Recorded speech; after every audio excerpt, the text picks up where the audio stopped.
జగదీశ్వర్ రెడ్డి గారు అధ్యక్ష అన్నారు కూర్చో.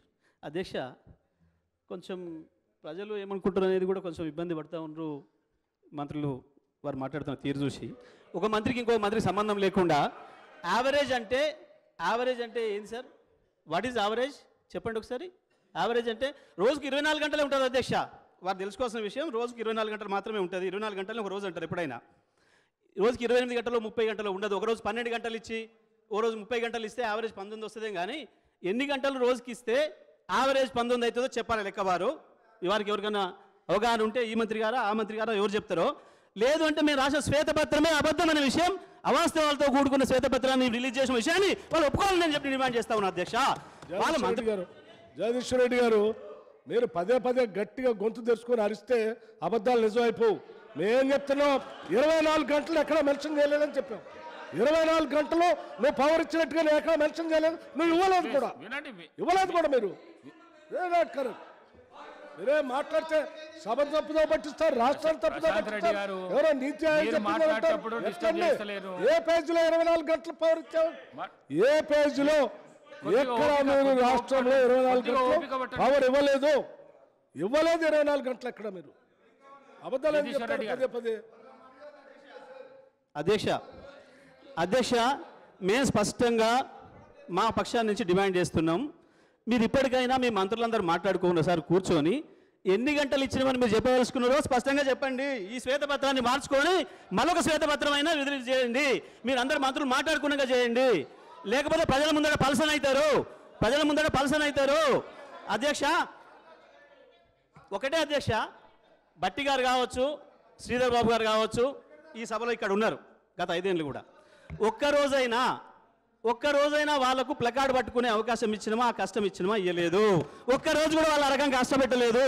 ఒక్కరోజైనా పోయి ఒక జొన్న కంకినో ఒక మొక్క కంకినో ఇంత వరి కంకులో తీసుకొచ్చుకొని కష్టపడి అక్కడ కూడా వాళ్ళకి రానియలేదు. మేము ఆ రకంగా ఇచ్చినాం కాబట్టే వీళ్ళు రాలేదు. రైతులకు ఒకవేళ 1 ఎకరం కాదు, ఒక మడి ఎండిపోయినా సరే రైతాంగ రోడ్డు మీకు వచ్చేవాళ్ళు. తప్పకుండా ఇవాళ సోషల్ మీడియా బ్రహ్మాండంగా యాక్టివ్గా ఉంది. ఏ పల్లెల్లో, ఏ మారుమూలల్లో, ఏ పొలాల్లో, ఏ అడవిలో చూసినా సోషల్ మీడియా స్పష్టంగా వాడుతున్నారు. ఆ రైతులే పెట్టుండే వాళ్ళు. ఒక మాట రైతుల దగ్గర నేను ఛాలెంజ్ చేసిన మీట వాస్తవం. కేటీఆర్ గారు కాదు, నేను కూడా ఛాలెంజ్ చేసిన, మొదలు నేను చేసిన. ఎవరైనా ఈ రాష్ట్రంలో విద్యుత్ అందుబాటులో లేదు ఈ సమయంలో అని చెప్పదలుచుకుంటే వెళ్ళి ఒకసారి వైర్ పట్టుకొని ఒక వీడియో తీసి పంపండి. ఏ చర్యలకైనా మేము సిద్ధంగా ఉన్నామన్నమాట నేను ఆ రోజు ప్రకటించిన. పక్క రాష్ట్ర ముఖ్యమంత్రి, ఉప ముఖ్యమంత్రి వచ్చి మాట్లాడితే కూడా ఈ విషయాన్ని మేము ప్రస్తావించాం అధ్యక్ష. ఆ రోజు నేను అదే విషయం కూడా చెప్పిన. పక్క రాష్ట్రంలో మీ రాష్ట్రం కూడా నేను వస్తా, 19 గంటలు వైర్ పట్టుకొని నిలబడతామా మీరు చెప్పండి, ఛాలెంజ్ చేయండి అని చెప్పి నేను ఆ రోజు అడిగిన అధ్యక్ష బయట మాట్లాడేటప్పుడు. ఇవాళ వీళ్ళు మాట్లాడితే వీళ్ళకే స్పష్టత లేక ఏదో చెప్పాలి, తప్పించుకోవాలి. దేనికి ప్రయత్నం చేస్తున్నారు అధ్యక్ష? వీళ్ళు ఒక మాటలు చెప్పాలంటే ఏదో అప్పులైనాయి. మేము ఒకటే మాట చెప్తున్నాం, మేము వచ్చిన రోజు ఉన్న స్థితి నుంచి మేము మెరుగుపరిచినాం. మేము వచ్చే రోజుకి రైతులకు 3-4 గంటల కంటే ఎక్కువ ఇవ్వలేదు, 6 గంటలు ఇస్తున్నది కూడా చక్కగా ఇవ్వలేదు. ఇండ్లకు 6 నుంచి 8 గంటల పవర్ కట్స్ ఉన్నాయి. ఆ పవర్ హాలిడేలు పారిశ్రామికవేత్తలకు ఉన్నాయి. ఇవాళ మేము వచ్చిన తర్వాత 1 నిమిషం కూడా పవర్ హాలిడే అనేది లేదు, విద్యుత్ కోతలు లేవు.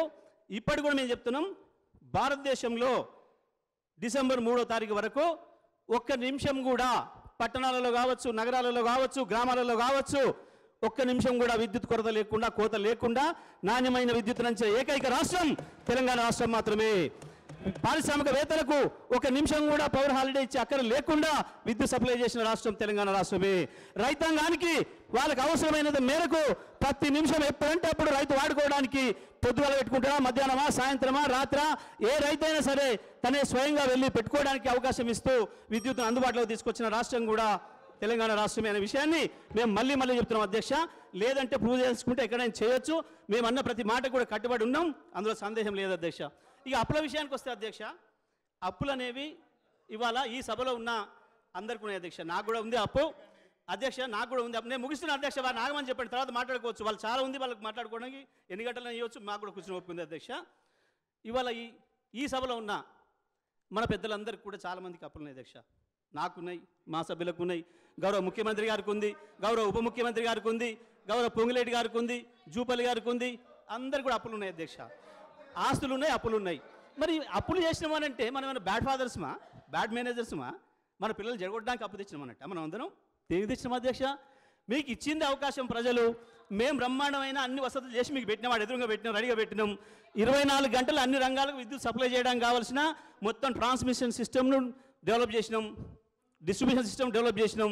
ఉత్పత్తి విషయంలో కూడా 24,000 మెగావాట్ల టార్గెట్ పెట్టుకొని చేసినాం. ఇప్పటికే 19,000 చేరుకుంది. ఇవాళ జెన్కో అప్పులకు సంబంధించి ఇబ్బంది లేదు, అదే కట్టుకుంటారు, అందులో సందేహం లేదు. చేసిన అప్పుతోని అభివృద్ధి చేసినాం. అవే అప్పుల్ని అదే సంస్థలు తీర్చుకోవడం కావాల్సిన ఏర్పాట్లు కూడా చేసినాం. ఇంత స్పష్టంగా ఉంది. ప్రజలు ఇవాళ మీరేదో మాకట్టు పెద్ద బాగా వ్యవసాయం చేస్తారనుకున్నారో ఏదో నమ్మిరు, మీకు అవకాశం ఇచ్చిండ్రు.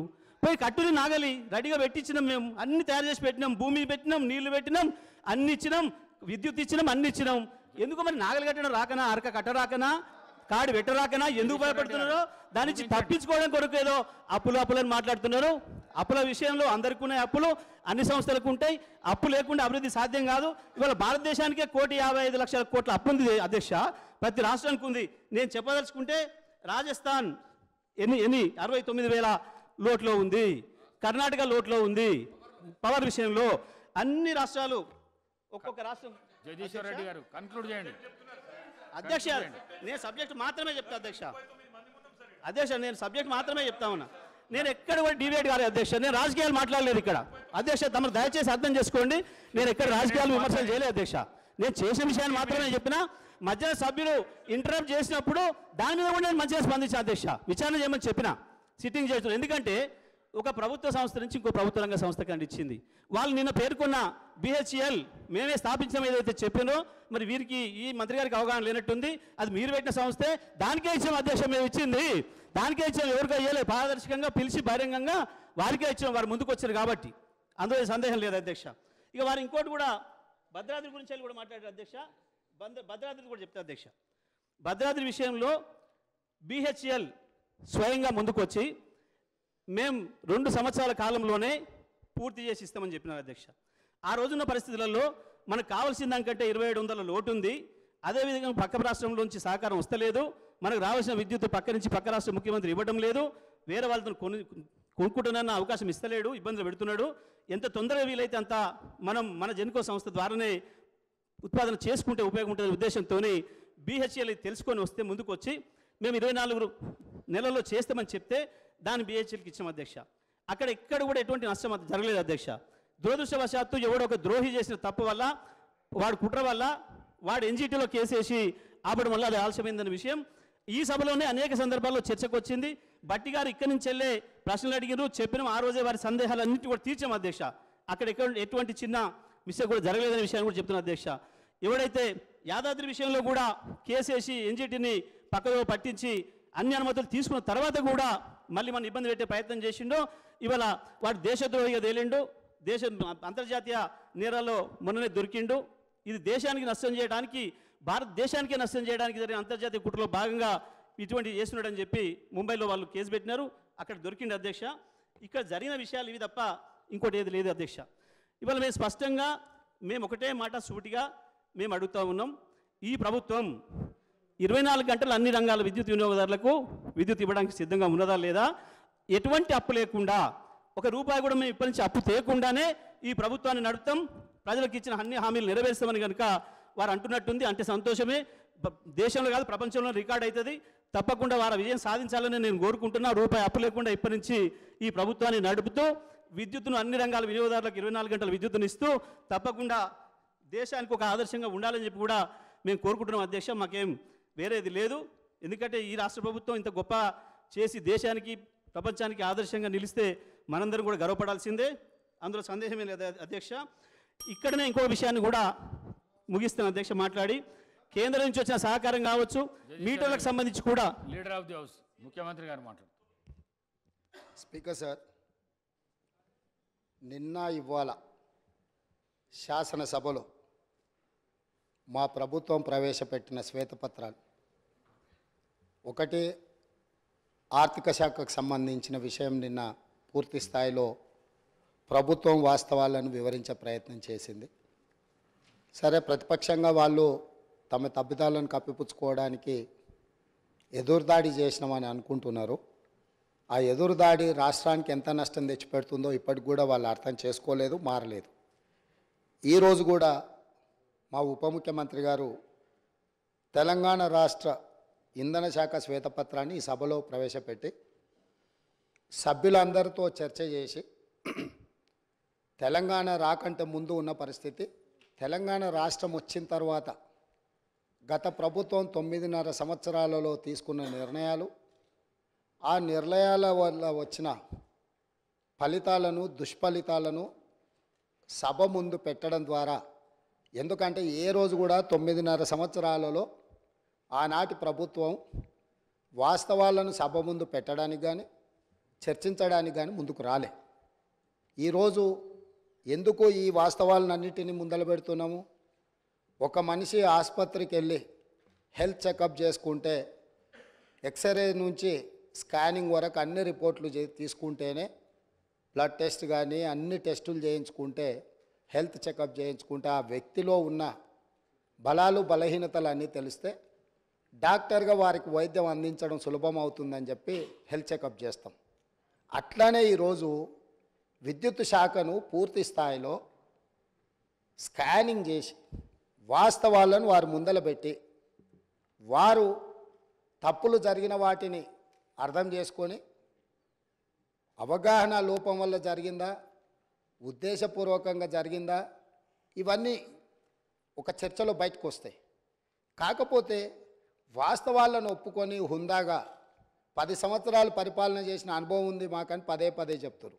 ఆ అనుభవాన్ని ఇప్పుడైనా తెలంగాణ రాష్ట్రంలో విద్యుత్ సరఫరాలో, విద్యుత్ ఉత్పత్తిలో సామర్థ్యాన్ని పెంచుకోవడానికి వారు ఉపయోగించుకుంటే బాగుండేది. నేను సూటిగా 3 అంశాలను ప్రస్తావించదలుచుకున్నా. మాజీ మంత్రి జగదీశ్వర్ రెడ్డి గారు ప్రభుత్వానికే సవాల్ విసిరిండ్రు, మీరు విచారణకు ఆదేశించండి, మేము సిద్ధంగా ఉన్నామని. నేను వారిని మనస్ఫూర్తిగా స్వాగతిస్తున్నా. 3 అంశాల మీద ఈ ప్రభుత్వము పూర్తి స్థాయిలో విచారణకు ఆదేశిస్తాము, జ్యుడిషియల్ ఎంక్వైరీ చేయడానికి ప్రభుత్వం సిద్ధంగా ఉంది. వారే కోరుకున్నప్పుడు వాస్తవాలను సభ ముందు పెట్టిన తర్వాత మాజీ మంత్రి గారు ఏదైతే జ్యుడిషియల్ ఎంక్వైరీ కోరుకున్నారో తప్పకుండా తమరి అనుమతి ద్వారా సభలోనే నేను ప్రకటన చేస్తున్నా.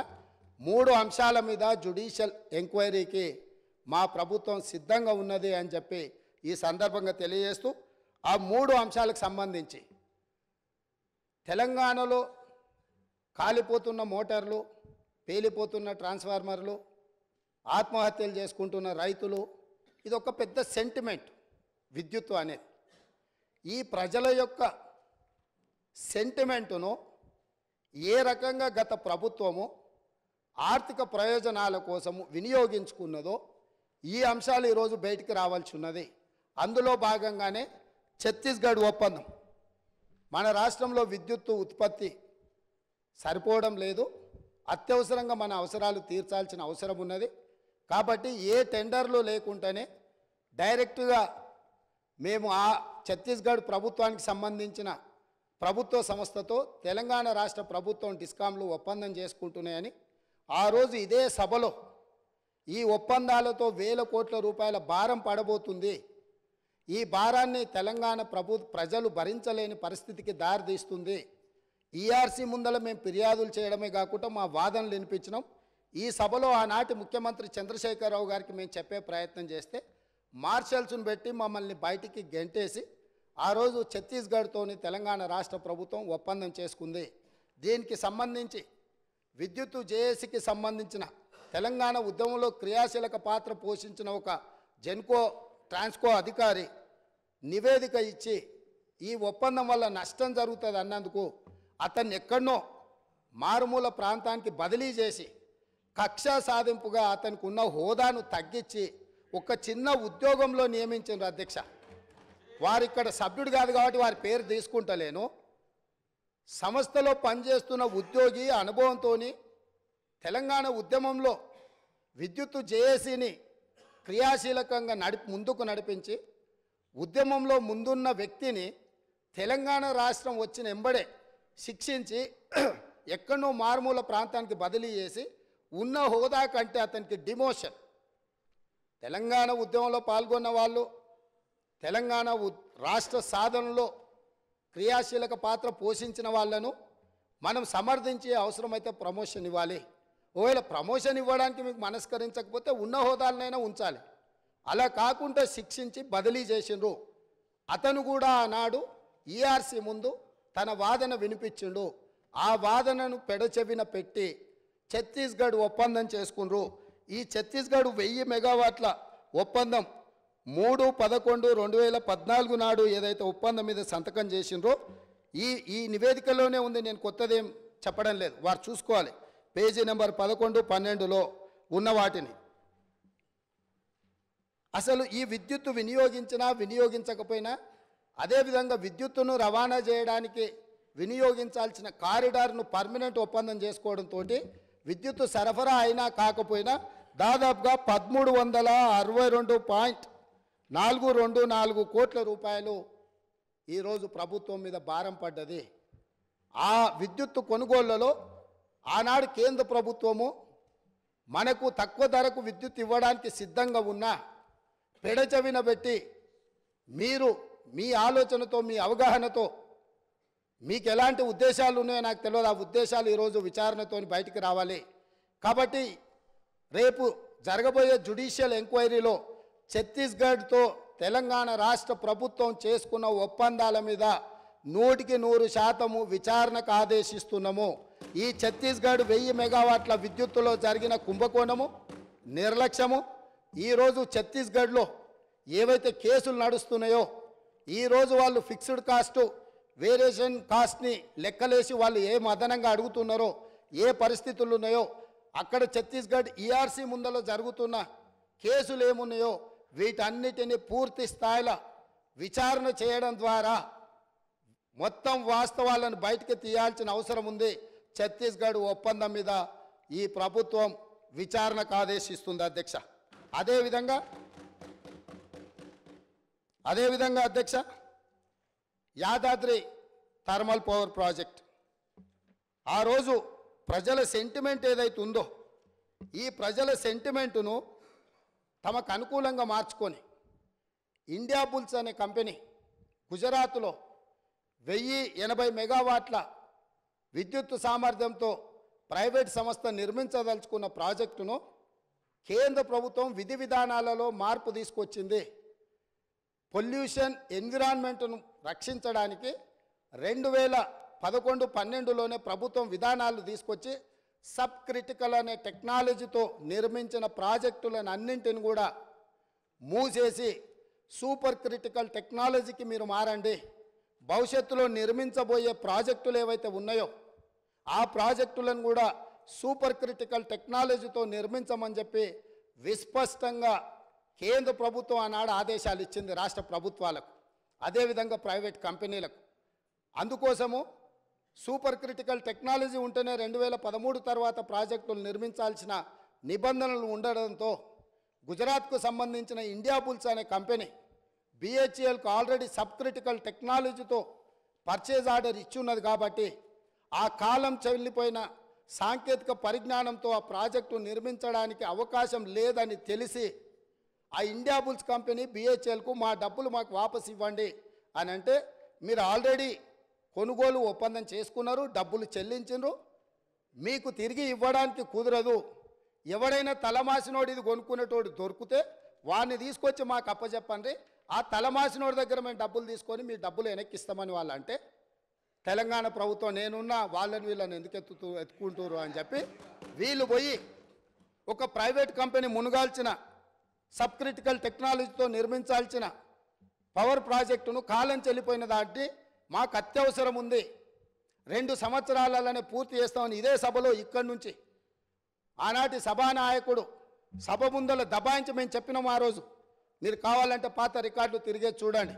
ఇది సబ్ క్రిటికల్ టెక్నాలజీకి కాలం చెల్లిపోయింది, ఇది ప్రపంచంలో ఎక్కడ మనుగడ సాధిస్తలేదు, దీంతో కాలుష్యం వస్తుంది, విద్యుత్ ఉత్పత్తి సామర్థ్యం తగ్గుతుంది, తద్వారా నష్టము, దీన్ని వద్దు అని మేము చెప్తే ఖచ్చితంగా నేను చేస్తా, 2 ఏళ్లలో పూర్తి చేస్తా అని వారు చెప్పడం జరిగింది అధ్యక్ష. 2 ఏళ్లలో పూర్తి చేయలే అధ్యక్ష భద్రాద్రి పవర్ ప్రాజెక్ట్. 7 ఏళ్ళు పట్టింది భద్రాద్రి కోసం. 7 ఏళ్లలో 4 × 270 1080 మెగావాట్స్, 2 సంవత్సరాలలో 6,75,00,000 ప్రతి మెగావాట్కు ఖర్చు పెట్టి ప్రాజెక్టు నిర్మిస్తామని ఒప్పందం చేసి ఈ ఒప్పందాన్ని మొదట్లో తక్కువ చూపించి ఈ ప్రాజెక్టు నిర్మాణం ప్రాజెక్టు వ్యయం 9,74,00,000 రూపాయలు పర్ మెగావాట్ అయింది అధ్యక్ష. ఇది పూర్తయ్యే వరకు 7 సంవత్సరాలు పట్టింది. అత్యవసరంగా మనకు అవసరాలు ఉన్నాయి, అనుమతులు తీసుకోవడానికి ఆలస్యం అవుతుంది. టెండర్లు పిలిస్తే కూడా ఆ ప్రాసెస్తోనే ఆ 2 నెలలు టెండర్లు పిలిచే కాలం కూడా వృధా అవుతుంది. 2 నెలలు కూడా నేను సమయాన్ని వృధా చేయదలుచుకోలే. ఎన్ని వేల కోట్లు ఖర్చు పెట్టైనా సరే నా రైతులకు విద్యుత్ ఇస్తా అని ప్రజల సెంటిమెంటును ప్రాతిపదిక చేసుకొని ఆనాటి ముఖ్యమంత్రి గారు 6,75,00,000 రూపాయలకే పర్ మెగావాట్ విద్యుత్తు సామర్థ్యంతో ఉత్పత్తి చేస్తామని చెప్పి భద్రాద్రి పవర్ ప్రాజెక్టును కొనుగోలు చేయడం జరిగింది. తద్వారా ఇండియా బుల్స్ కంపెనీకు మేలు జరిగింది, వాళ్ళ డబ్బులు వాళ్ళకు వచ్చినాయి. కానీ ఇది 7 సంవత్సరాలై 9.74 కోట్లతోనే ఈరోజు ప్రాజెక్టు పూర్తయింది. ఈరోజు ఇది ఉత్పత్తి కూడా సరైన విధంగా లేకపోవడం వల్ల సేమ్ టైం కేటీపీఎస్ ఇదే ప్రభుత్వంలో ఉన్న 7వ దశ 48 నెలల్లో సూపర్ క్రిటికల్ టెక్నాలజీతో, అది సబ్ క్రిటికల్ టెక్నాలజీ, ఆ టెక్నాలజీ కాలం చెల్లిపోయింది. మామూలుగా కంప్యూటర్లు లేకపోతే పాతకాలం నోకియా ఫోన్లు కాలం చెల్లిపోయినాక మనం బయట వాడేస్తాం, ఎందుకు ఉపయోగం లేదు అని, మన పాత బట్టలు పడేసినట్టు. అట్లాంటి పడేసిన వాటిని దాదాపుగా 10,000 కోట్లు పెట్టి నిర్మాణం చేసి తెలంగాణను నిండా ముంచిన్రు. అదే సమయంలో కేటీపీఎస్ 7th ఫేజ్ 48 నెలలల్లా సూపర్ క్రిటికల్ టెక్నాలజీతోని 8.01 కోట్ల రూపాయల ఖర్చుతో పర్ మెగావాట్ విద్యుత్తును ఉత్పత్తి చేసింది అధ్యక్ష. అంటే ఏ రకంగా ఇందులో 1,000 కోట్ల రూపాయల దోపిడీ జరిగిందో భద్రాద్రి పవర్ ప్రాజెక్టును కూడా ఈరోజు జ్యుడిషియల్ ఎంక్వైరీలో 2వ అంశంగా చేరుస్తున్నాం అధ్యక్ష. ఇక 3వది Yadadri thermal power project. Same ఇదే వితండవాదం. ఆ రోజు కూడా చెప్పినాం. సేమ్ సమయంలో ఇతర రాష్ట్రాలు, జార్ఖండ్ లాంటి రాష్ట్రాలు ఇదే కెపాసిటీతో టెండర్లు పిలిస్తే ఇదే బిహెచ్ఎల్ 18% లెస్ కోట్ చేసి అక్కడి టెండర్ తీసుకున్నది. సేమ్ టైం G2G అంటే గవర్నమెంట్ నుంచి గవర్నమెంట్ సంస్థకి ఇస్తున్నాం, అంచనాల రేట్లతో మేము ఇచ్చేస్తాం. ఎందుకు అని అంటే ఇది కూడా 24 నెలల్లో పూర్తి అయిపోతే 24 నెలల ప్రాజెక్టు నిర్మించి యాదాద్రి పవర్ ప్రాజెక్టును పూర్తి చేసి తెలంగాణ మొత్తం వెలుగులు ఇస్తామని చెప్పి ఆ రోజు ఒప్పందం చేశారు. ఎప్పుడు చేసిండ్రు అధ్యక్ష? 1/6/2015 నాడు ఈ ప్రాజెక్టును ఒప్పందం చేసి ఆ రోజు వీళ్ళు చెప్పింది ఏంది అధ్యక్ష? 25,099 కోట్ల రూపాయలు అంటే పర్ మెగావాట్ 6,27,00,000తోటి పర్ మెగావాట్ మేము ఈ ప్రాజెక్టును 24 నెలల్లో పూర్తి చేస్తామని వీళ్ళు చెప్పడం జరిగింది అధ్యక్ష. యాదాద్రి పవర్ ప్రాజెక్టు ఈరోజు ఇంకా పూర్తి కాలే అధ్యక్ష. పోనీ ఏమన్నా ఈ గనులు ఆ జిల్లా నుంచి వచ్చిన మంత్రి గారు పాపం మా మంత్రి వెంకటరెడ్డి గారి మీద ఓ అని దాడి చేస్తుడు. ఆయన మొత్తం రైతుల జీవితాలలో మొత్తం వెలుగులు తీసుకొచ్చినాయి.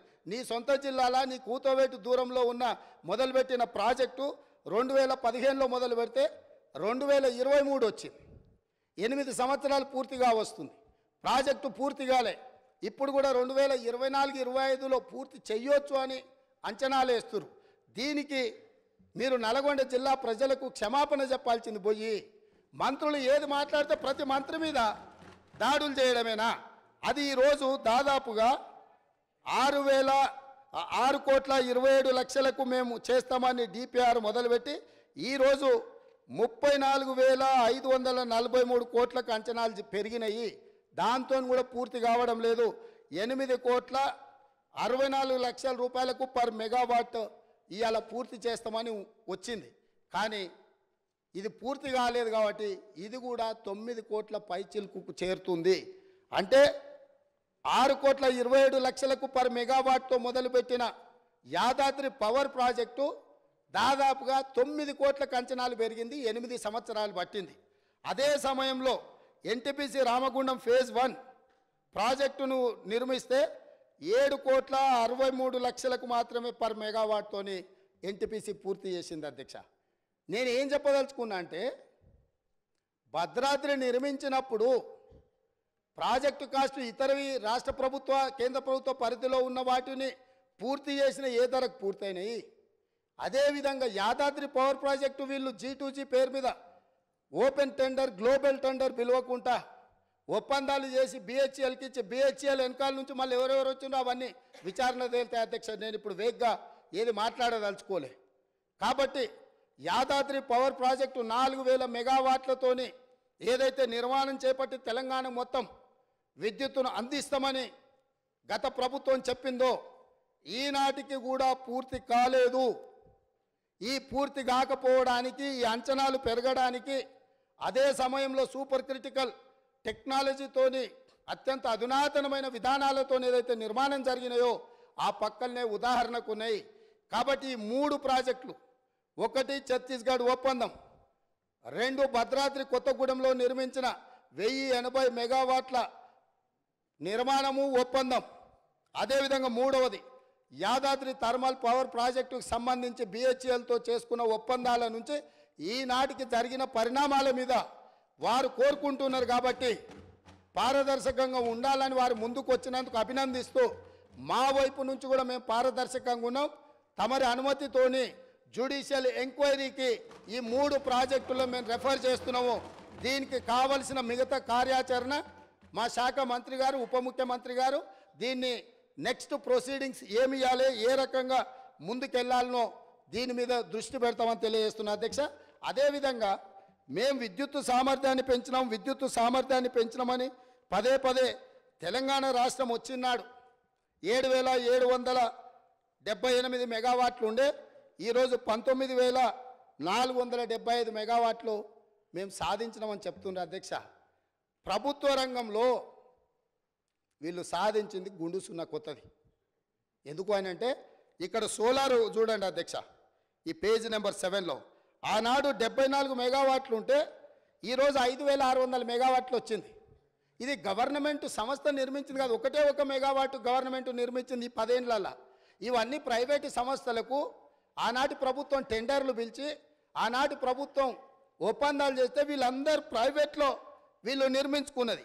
అదేవిధంగా కేంద్ర ప్రభుత్వం నుంచి వచ్చింది ఆనాడు 1873 మెగావాట్లు ఉంటే ఈరోజు 186.76 మెగావాట్లు ఉన్నది అధ్యక్ష. అదే సెంబీ కార్పు నుంచి 270 ఉంటే ఇట్లా ఛత్తీస్గఢ్వి ఇవన్నీ ఒప్పందాలు చేశారు అధ్యక్ష. ఎక్కడ వీళ్ళు జెన్కో ఆధ్వర్యంలో రాష్ట్ర ప్రభుత్వం కొత్త ప్రాజెక్టులను ఏవి నిర్మించలే. వీళ్ళు గొప్పగా చెప్పుకున్న భద్రాద్రి కాలం చెల్లిపోయింది. యాదాద్రి ఇంతవరకు 1 మెగావాట్ కూడా విద్యుత్ ఉత్పత్తి చేయలే. 35,000 కోట్ల రూపాయలు ఖర్చు పెట్టి సింగిల్ మెగావాట్ విద్యుత్ కూడా ఉత్పత్తి చేయకుండా 10 సంవత్సరాల తర్వాత మళ్ళీ సభలో నిలబడి మంత్రులందరి మీద దాడి చేసి దబాయించి ఇంకా ఎంతకాలం గడుపుతారు అధ్యక్ష? ఎంతకాలం గడుపుతారు? మేము స్పష్టంగా మా మంత్రి కోమటిరెడ్డి వెంకటరెడ్డి గారు 24 గంటల విద్యుత్ మీద వీళ్ళు డంబాచార ప్రకటనలు చేస్తుంటే సబ్ స్టేషన్లు కూర్చొని లాగ్ బుక్కులు తీసుకొచ్చి ముందర పెడితే అక్కడ ఉన్న లైన్మెన్ క్లియర్గా చెప్పిండు 8 నుంచి 10 గంటలు ఇచ్చినాం, కొన్నిసార్లు 12 గంటలు ఇచ్చినాం సార్, ఈ మధ్యకాలంలో అంతకంటే ఇవ్వలేదు అని చెప్పి స్పష్టంగా చెప్పిండు. వారు ఎప్పుడైతే సబ్ స్టేషన్లకి వెళ్ళి లాగ్ బుక్కులు తీయడం మొదలుపెట్టినరో అన్ని సబ్ స్టేషన్లలో అక్కడ ఉండే రైతులని లాగ్ బుక్ తీయంగా అనగానే అది మాయం చేసిరు. ఈరోజు నిజంగానే వారికి పట్టింపు ఉంటే ఒక అఖిలపక్షాన్ని నేద్దాం, సబ్ స్టేషన్ల వారిగా లాగ్ బుక్లు గతంలోనే మాయం చేసినా ఎక్కడున్నో బయటికి తీద్దాం. వీళ్ళు వ్యవసాయంలో మోటార్లు నడవాలంటే 3 ఫేజ్ కరెంటు ఉండాలి.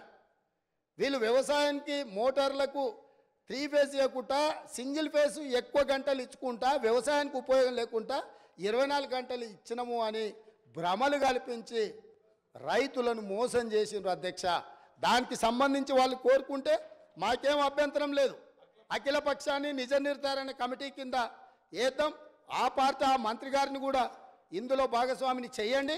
మిగతా పార్టీల పక్షాలు కూడా ఉన్నాయి, వాస్తవాలు చేద్దాం. నిజంగానే ఒకవేళ వాళ్ళు గొప్పగా ఇచ్చుంటే మాకేం అభ్యంతరం లేదు అధ్యక్ష. వాళ్ళకి వెళ్ళి ఇచ్చుంటే ఇచ్చిందనే చెప్తాము. ఈ రికార్డు ఏది మేము తయారు చేసింది కాదు కదా, వాస్తవాలు సంబంధిత శాఖ అధికారులు నివేదిక తయారు చేసిరు, మా మంత్రి గారు సభలో పెట్టిండ్రు, మా మంత్రి గారు అందరినీ చర్చించడానికి అవకాశం ఇచ్చిండ్రు. అందరు చర్చించిన దాని మీద వారి సూచనలు బాగుంటే అవి తీసుకుంటామని కూడా చెప్పినాం. ఇప్పుడు వాళ్ళు ఒక మంచి సూచన చేసిరు, మీరు జ్యుడిషియల్ ఎంక్వైరీ చేయండి, మేము సిద్ధంగా ఉన్నాం. ఇంత మంచి సూచన వాళ్ళు చేసినాక ప్రతిపక్షమే ముందుకు వచ్చి వాళ్ళ పరిపాలన మీద పారదర్శకత కోసం జ్యుడిషియల్ ఎంక్వైరీ అడిగిండ్రు కాబట్టి వారి కోరిక మేరకు జ్యుడిషియల్ ఎంక్వైరీకి ఈ ప్రభుత్వం ఆదేశాలు ఇస్తుందని తమ ద్వారా తెలియజేస్తున్నాను అధ్యక్ష.